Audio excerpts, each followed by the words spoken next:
most of our work tonight is original. Thank you so much.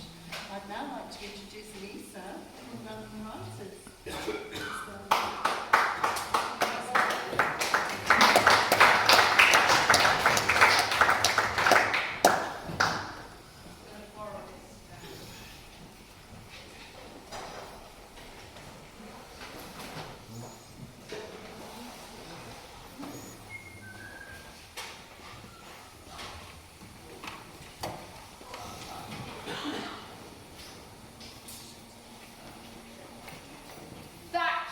Thatcher, milk snatcher, found dead in the Ritz. We love to sing, ding dong, the witch is dead. You laid the foundations for the rich to get richer. The billionaires have you and Reagan to thank. You made us all poorer by smashing the union's power, sent soldiers to mince miners at Aubrey. You allowed evil to flourish in your name. Poll tax forcing the poor to pay more. Banning the building of homes, your worst crime against the young. The lady may not be for turning, but you will turn in your grave to see the far-right climate deniers planning to reopen the mines. As a scientist, you understood the dangers of climate change, supported banning CFCs, believed closing the pits the right way to reduce carbon emissions. You supported the relationship with Europe, believing that would crack the Commonwealth, opening doors for wealth to transcend borders, whilst farmers in New Zealand committed suicide.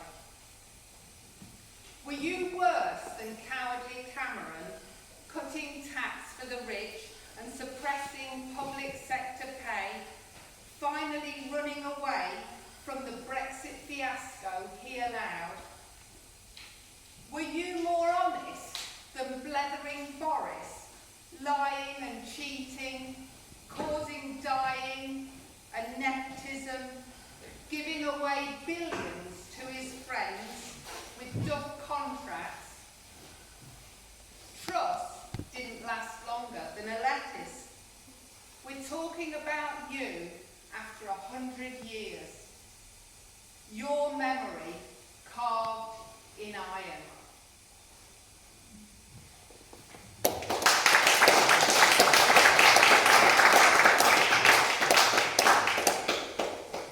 In 2021, the Grantham Writers Group held a flash fiction competition, and I suggested that we use the title The Iron Lady.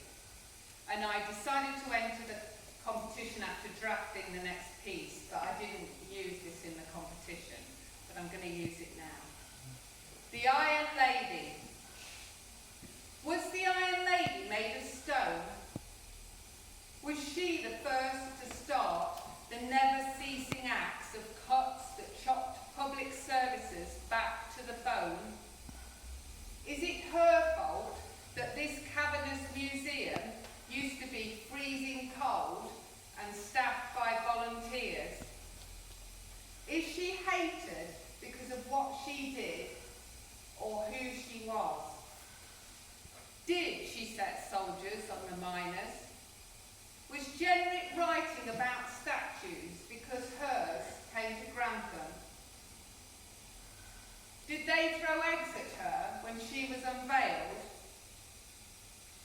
Has her statue brought prosperity or wailing to this boring town? Am I giving her more power than she ever held? Can we now ignore her and let her go?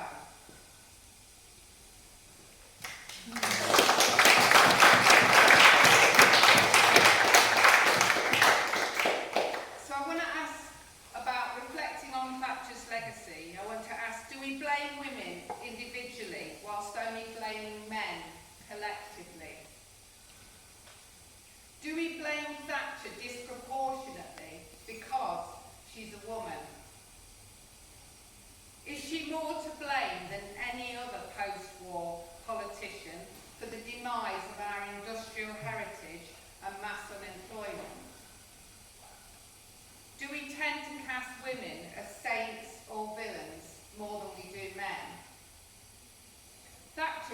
divisive figure.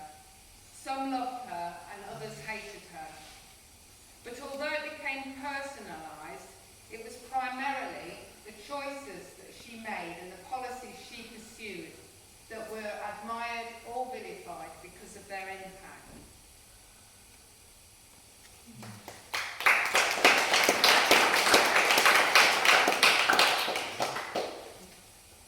So, as you can hear, I'm very passionate about my dislike of Margaret Thatcher, and I hope that came across in my pieces. My name's Geary, and I turned 60 this year, so I expect, along with most of you, I'm old enough to remember Thatcher.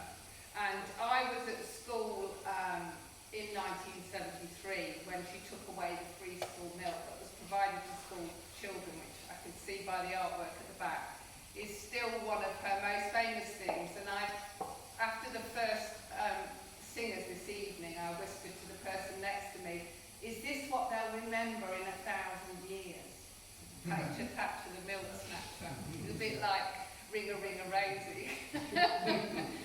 And so yes, I think it's really interesting looking back to what happened. You know, I remember doing a balloon debate when I was 10 at primary school. You know, one of those things about who's going to stay up in the balloon. And I was the scientist who was going to tell the world about how important it was to ban CFCs. And my dad was trying to get me to put this stuff in my speech about the price of milk and bread.